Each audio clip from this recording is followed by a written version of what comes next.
जब भी कोई व्यक्ति गौतम बुद्ध के संघ में शामिल होता था तो बुद्ध उसे सबसे पहले शांत रहने के लिए कहते थे। ध्यान की अवस्था में जाने से पहले उस भिक्षु को शांत रहना सिखाया जाता था। आज के दौर में हर तरफ सौरी शोर है। इसकी वजह से दिमाग में तनाव पैदा होना लाजमी है। ऐसे में अगर आप हर रोज कुछ देर मौन रहने का अभ्यास करते हैं तो इससे आपके तनाव पैदा होने वाले हार्मोन के लेवल में कमी आती है। इससे आपका दिमाग शांत होता है, गुस्सा नियंत्रित रहता है और तनाव बढ़ाने वाले हार्मोन्स का लेवल घटता है। आज के इस वीडियो में हम जानेंगे कि किन मौकों पर हमें शांत रहना है और किन मौकों पर हमें बोलना है और शांत रहने से हमारे अंदर क्या बदलाव आ सकता है। दोस्तों, संध्या काल का समय था। गुरु अपने सभी शिष्यों को बुलाते हैं और कहते हैं, कल सुबह सब लोग नदी में स्नान करने के बाद तुरंत हमारी कुटिया के सामने उपस्थित हो जाना। सभी इसी से हैरान रह जाते हैं कि हम लोगों ने कुछ गलती की है क्या, लेकिन गुस्से से यह कहते हैं कि हो सकता है कि गुरुजी कल सुबह कुछ अच्छी बात बताने वाले हैं। सब लोग रात को सही समय पर सो जाते हैं और सुबह उठकर सभी लोग नदी में स्नान करने के बाद वापस गुरुजी के सामने उपस्थित हो जाते हैं। गुरु कहते हैं, आज हम तुम सबको चुप रहने के फायदे के बारे में बताऊंगा। गुरु कहते हैं, 10 मौके जहां पर चुप रहने से होता है लाभ और बोलने से नुकसान। गुरु कहते हैं, अगर आप इन 10 मौकों पर शांत हो गए यानी मौन हो गए तो आप जो चाहेंगे वही मिल जाएगा। आपकी जिंदगी में चमत्कारिक बदलाव शुरू हो जाएंगे। जरूरत से ज्यादा बोलना या चुप रहना दोनों ही अच्छी बात नहीं है। जैसे जरूरत से ज्यादा बारिश हो जाना या फिर धूप दोनों ही दिक्कत देती है, उसी तरह अनावश्यक बोलने से भी काफी नुकसान होता है। गुरु कहते हैं कि पहला ऐसा मौका जहां पर व्यक्ति को चुप रहना चाहिए, बिना तथ्य के ना बोले। गुरु ने कहा, अगर आपके पास कोई तथ्य नहीं है तो वहां चुप रहने में ही भलाई है। चुप बैठने से दिमाग में नई कोशिकाओं का निर्माण होता है और इससे ज्ञान की वृद्धि होती है। बोलने में भलाई वही है जहां आपको किसी चीज के बारे में पूरा ज्ञान हो। अगर आप बिना तथ्य के कहीं बोलते हैं या फिर बेवजह बोलते हैं तो आपका वहां मजाक भी बन सकता है। अगर आपके पास पर्याप्त जानकारी नहीं है, ऐसी जगह पर बोलने से आपका मजाक तो बनी रहेगी, साथ ही साथ लोगों का भरोसा भी आपसे उठने लगेगा। इसलिए ऐसी जगह पर शांत रहो जहां तुम्हें पता ना हो कि क्या बोलना है क्या नहीं। कई बार कुछ लोग ऐसे होते हैं जो हर जगह अपनी उपस्थिति बताने लगते हैं। उन्हें पता नहीं होता है कि हमें क्या बोलना है, लेकिन फिर भी बोलते जाते हैं और फिर बाद में दूसरे लोग उनके जाने के बाद उनका मजाक उड़ाते हैं। जब तक आपको उस तथ्य के बारे में अच्छा ज्ञान नहीं है, उसके बारे में पता नहीं है, तो वहां चुप रहना ही ज्यादा समझदारी है। गुरु ने कहा, दूसरा ऐसा मौका जहां पर व्यक्ति को चुप रहना चाहिए। शब्दों से न पहुंचे ठेस। अगर आपके शब्द किसी को मानसिक ठेस पहुंचा रहे हैं तो वहां चुप हो जाना चाहिए। कमजोर व्यक्ति के बारे में कुछ भी बोलकर आप महान नहीं बन सकते हैं। महान आप किसी कमजोर का साथ देने में बनेंगे। कई बार होता है कुछ लोग अपने से छोटे व्यक्ति को भला बुरा कहते रहते हैं। सामने वाला इंसान तो कद से आपसे छोटा है, वह आपको कुछ नहीं बोलेगा, लेकिन आप उसकी नजरों में गिरते चले जाएंगे। हो सकता है कि कल वह भी आपसे पद में बड़ा हो जाए। पद में आपसे जब वह बड़ा हो जाएगा तो आज जो रवैया आपका उसके साथ है, आने वाले समय में वह भी आपके साथ वही करेगा। आप किसी को नीचा दिखाकर बड़ा नहीं बन सकते हैं। बड़ा बनना है तो अपने से छोटे लोगों का इज्जत भी करना सीखें और साथ ही साथ बड़े लोगों का भी सम्मान करना चाहिए। लोगों को लगता है कि अगर वह अकड़कर बोलेंगे और सामने वाले को नीचा गिराने की कोशिश करेंगे तो वह बड़े बन जाएंगे, तो यह उन सब की भूल है। बड़े होने की बजाय आप उनकी नजरों में गिरते चले जाएंगे। गुरु ने आगे कहा, इसलिए शिष्यों, तुम सब जब भी बोलना आदर भाव से बोलना, ताकि तुम्हारी बात लोगों को अच्छी लगे। बोलने में भाई बहन, माता पिता, मित्र इत्यादि संबोधन शब्दों का इस्तेमाल जरूर करना। इससे तुम्हारी मान प्रतिष्ठा तो बढ़ेगी ही, साथ ही साथ लोगों की नजरों में तुम समझदार व्यक्ति बनते जाओगे। गुरु ने आगे कहा, तीसरा मौका जहां पर व्यक्ति को चुप रहने में ही भलाई है। क्रोध या घृणा करने वाले लोग, जब कोई अपना या सगा संबंधी आप पर क्रोध कर रहा हो, आपका अपमान कर रहा हो, तो आपको उस वक्त चुप रहना चाहिए ताकि सामने वाले का गुब्बारा पूरी तरह से फट जाए। आप यदि सही हैं तो उसे कतई माफीनामा गए और चुप रहकर ही सही समय का इंतजार करें। वह खुद आपसे माफी मांग लेगा जब उसे अपनी गलती का एहसास हो जाएगा। गुरु आगे कहते हैं कि अगर आपका कोई सगा संबंधी आप पर क्रोध कर रहा हो और आप उस समय शांत हैं, तो यह आदर सम्मान देने की निशानी होती है। इससे न कोई छोटा होता है और न ही बड़ा। अगर आपको क्रोध आ रहा है तो आप या तो वहां से किसी का अनादर किए बिना चले जाएं या फिर चुप रहें। क्रोध करने से आपके रिश्ते खराब होंगे। क्रोध करने से हमेशा क्रोध करने वाले व्यक्ति का ही बुरा होता है। गुरु आगे कहते हैं कि एक बार की बात है, एक सांप जंगल से भागते हुए किसी राजा के घर में पहुंच गया। लोगों ने छेड़खानी की तो वह बहुत ही गुस्सा हो गया, जिससे घर में जो तलवार पड़ी हुई थी उसी को लपेटकर कसने लगा और धीरे धीरे उसका पूरा शरीर कट गया। यह गुस्सा उसे खा गया।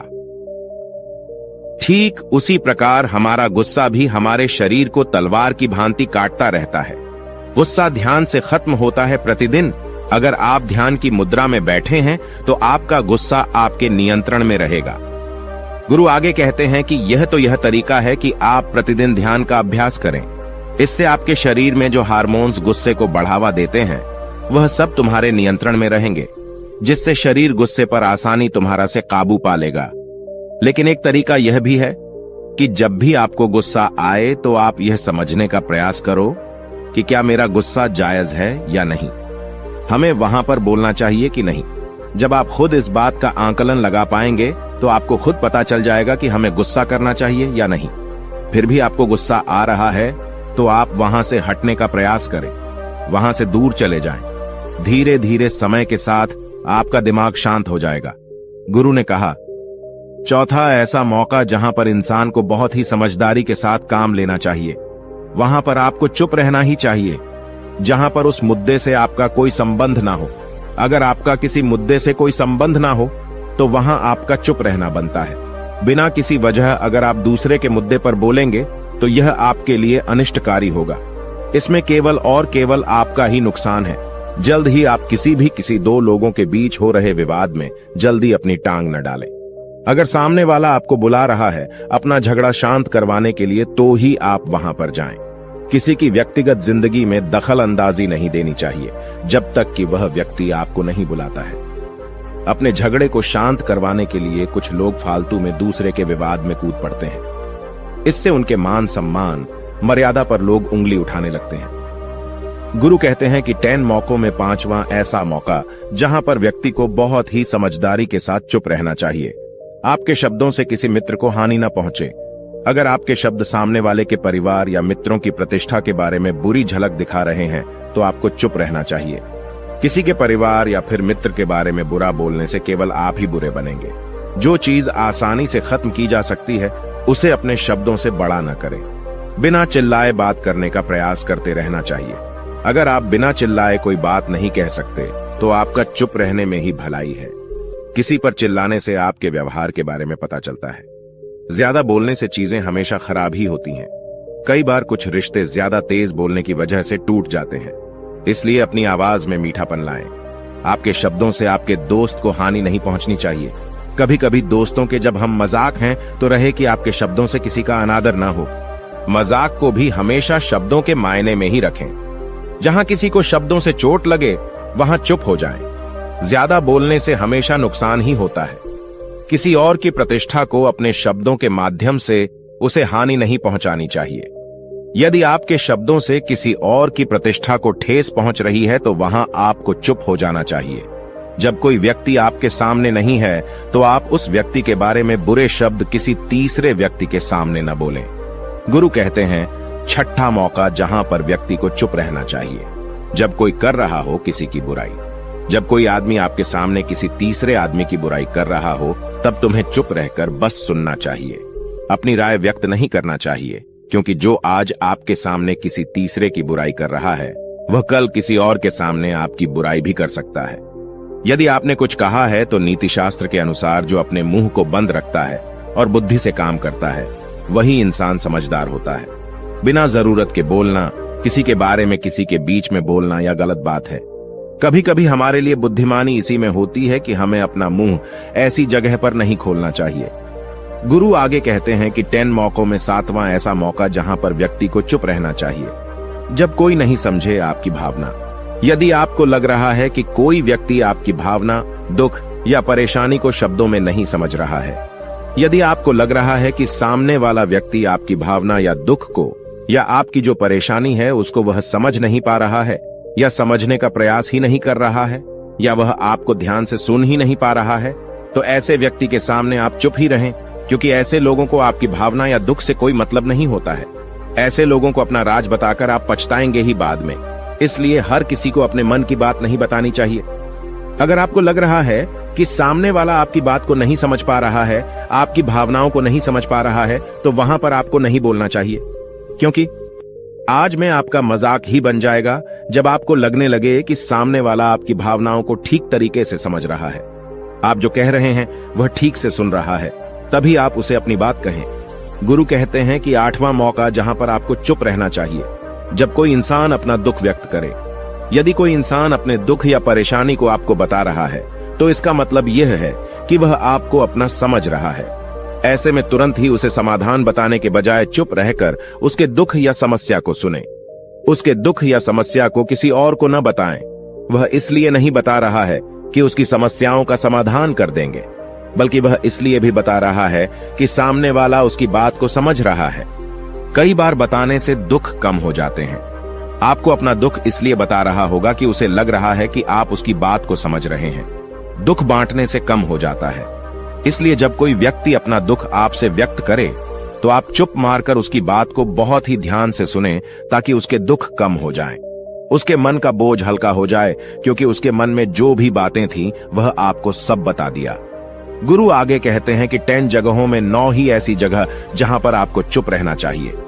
जहां पर दुष्ट प्रकृति के लोग रह रहे हों और गाली गलौज कर रहे हों, तो आप वहां पर मत जाइए। ऐसी जगहों से आप चुपचाप निकल जाएं, अर्थात अपनी प्रतिक्रिया दिए बिना आप वहां से चले जाएं, क्योंकि जिसकी जुबान खराब होती है, जो दुष्ट प्रकृति के लोग होते हैं, उनको आप ऐसे समय में नहीं समझा सकते हैं। जब उनका दिमाग पूरी तरह से शांत हो जाए, तभी वह आपकी बात सुनेंगे। इसलिए जहां पर दुष्ट प्रकृति के लोगों आपकी बात को न मानते हों और न ही सुनते हों, तो आपको वहां पर नहीं बोलना चाहिए। गुरु कहते हैं कि 10 माह ऐसा मौका जहां पर आपको शांत हो जाना चाहिए। अपनी सफलता का राज हर किसी को न बताएं। कई बार होता है कि कुछ लोग जो सफलता को बहुत ही जल्दी अर्जित कर लेते हैं, वे हर जगह अपनी सफलता का ढिंढोरा पीटने लगते हैं। ऐसे में क्या होता है कि कई लोग आपकी सफलता से खुश नहीं होते हैं। अगर आप अपनी सफलता का जबरदस्ती लोगों में ढिंढोरा पिटवा रहे हैं, तो लोगों की नकारात्मक ऊर्जा आपको प्रभावित कर सकती है। जब आप सफल होंगे, तो सबको पता चल जाएगा कि आप सफल हो गए हैं। ढिंढोरा पीटने से नुकसान आपका ही होगा। इतना कहकर गुरु ने कहा, शिष्यों, आज के लिए बस इतना ही। अगर तुम सब मेरी इन 10 बातों को अपने जीवन में अपना लेते हो, तो तुम सब काफी हद तक परेशानियों से बचे रहोगे। यहाँ से जाने के बाद मेरी यह बातें आपके जीवन किसी वरदान से कम साबित नहीं होंगी। दोस्तों, मुझे उम्मीद है इस वीडियो से आपको बहुत कुछ सीखने को मिला होगा। अगर आप नए हो तो हमसे जुड़ने के लिए इस चैनल को सब्सक्राइब करना मत भूलिएगा।